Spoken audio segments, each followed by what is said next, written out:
सूर्य और पृथ्वी के बीच में चंद्रमा आ जाता है, तब चंद्रमा के पीछे सूर्य का बिंब कुछ समय के लिए ढक जाता है।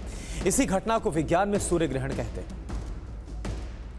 नंगी आंखों से सूर्य ग्रहण नहीं देखना चाहिए। NASA 14 shaded welding glass, black polymer या फिर एल्यूमिनाइज्ड माइलर जैसे फिल्टर का उपयोग करने की सलाह देता है। हिंदू धर्म में ग्रहण को माना गया है महत्वपूर्ण। इसमें भगवान की पूजा, ठोस और तरल खाद्य पदार्थ खाना होता है वर्जित। सूर्य ग्रहण के दौरान घर से बाहर निकलना मांगलिक या फिर शुभ कार्य और उससे संबंधित खरीदारी करने की मनाही है। ऐसा करने पर लगता है दोष। सूर्य ग्रहण और सूतक काल में धार्मिक और सामाजिक कार्य की भी मनाही है। इन सभी कामों को माना गया है वर्जित। हाइब्रिड सूर्य ग्रहण माना जाता है बहुत ही दुर्लभ। इसमें सूर्य ग्रहण के समय चंद्रमा की धरती से ना तो ज्यादा दूरी होती है और ना ही कम। इस अद्भुत सूर्य ग्रहण में कुछ सेकंड्स के लिए एक रिंग जैसी आकृति बनती है। इसे अग्नि का वलय या फिर रिंग ऑफ फायर भी कहा जाता है। जब सूर्य और पृथ्वी के बीच चंद्रमा आ जाते हैं तो इस स्थिति को सूर्य ग्रहण कहा जाता है। ऐसी स्थिति में सूर्य का प्रकाश पृथ्वी तक नहीं पहुंच पाता।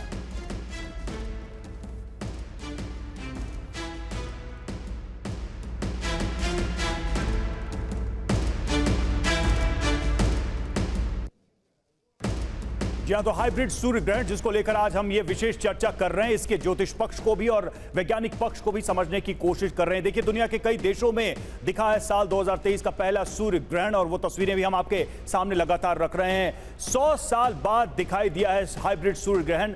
हालांकि जो हमारे वैज्ञानिक है वो कह रहे हैं कि ये जरूरी नहीं कि इतने लंबे अंतराल के बाद भी दिखे, वो एक छोटे अंतराल के बाद भी दिख सकता है। ये जो ताजा तस्वीरें हैं इस सूर्य ग्रहण की, इस ग्रहण की, हाइब्रिड सूर्य ग्रहण की, वो हम आपको दिखा रहे हैं। देखिए, ऑस्ट्रेलिया, इंडोनेशिया, अंटार्कटिका में हाइब्रिड सूर्य ग्रहण है, और इसके अलावा पश्चिमी ऑस्ट्रेलिया से सामने आई सूर्य ग्रहण की पहली तस्वीर। और तस्वीर आप देखिए, एक साथ दिखेंगे आंशिक, पूर्ण और वलयकार ग्रहण। तो ये तस्वीरें हैं, अलग अलग एक तरीके से आकृति नजर आ रही है इस सूर्य ग्रहण में सूर्य की, जिसमें हम वो आपको बता भी रहे हैं कि वो 3 स्थितियां क्या होंगी। अब इसके हिसाब से क्या ज्योतिष कहता है, जीवन में क्या प्रभाव है। हालांकि भारत में सूतक नहीं माना जाएगा क्योंकि भारत में ये दिख नहीं रहा है, लेकिन फिर भी हमारे स्टूडियो में जो ज्योतिषाचार्य मौजूद हैं उन सभी का ये मानना है कि सूर्य पे ग्रहण तो लगा है तो उसका एक प्रभाव तो रहता ही है। हम उसकी भी बात हम कर रहे हैं, और लगातार अपने साथ जो जुड़े हैं वैज्ञानिक करुणा, उनसे भी हम बातचीत कर रहे हैं और समझने की कोशिश कर रहे हैं कि उनका दृष्टिकोण क्या है और क्या वो ज्योतिष के इन मान्यताओं से सहमत हैं या फिर। और देखिए, इससे पहले कि हम आगे बढ़े, एक बार फिर से बता दें, हमारे साथ जो खास मेहमान मौजूद हैं, श्रुति खरबंदा जी हैं, ज्योतिषाचार्य, अलंकृता मानवी जी है, पूजा भाटिया है, ज्योति थापियाल जी हैं, और आप सभी ज्योतिषाचार्य हैं। और साथ ही हमारे साथ वैज्ञानिक तर्क और आधार बताने के लिए आरपी टंडन साहब हैं, जो कि हमारे साथ इस वक्त न्यूयॉर्क से जुड़े हुए हैं, और अमिताभ पांडे सर हैं जो कि हमारे साथ दिल्ली से जुड़े हुए हैं। अमिताभ पांडे सर, मैं आपके पास आ रहा हूं। देखिए, स्टूडियो में जो ज्योतिषाचार्य हैं उनकी तरफ से जरूर कहा गया है कि भारत में भले ही नजर ना आ रहा हो, लेकिन इसको लेकर तमाम जो मान्यताएं हैं, जो ज्योतिष बोलता है, उन्हें जरूर उन नियमों का पालन करना चाहिए, क्योंकि इसका एक दुष्प्रभाव भी देखने को मिल सकता है। वैज्ञानिक आधार है क्या? मान लीजिए, खाने पीने की मनाही की बात कही जाती है, बाहर निकलने को मना किया जाता है, जो प्रेग्नेंट लेडीज है उनके लिए कुछ कहा जाता है। ये क्या इससे जुड़ी कोई वैज्ञानिक आधार भी निकल कर आता है? देखिए, ये जो ग्रहण को लेके जो इस तरह की जो मान्यता है, जो मुझे यहाँ तक याद है कि बचपन में काफी होती थी, और जब मैं बड़ा हुआ तो इनका ये इसको चुनौती की तरह हम लोगों ने लिया।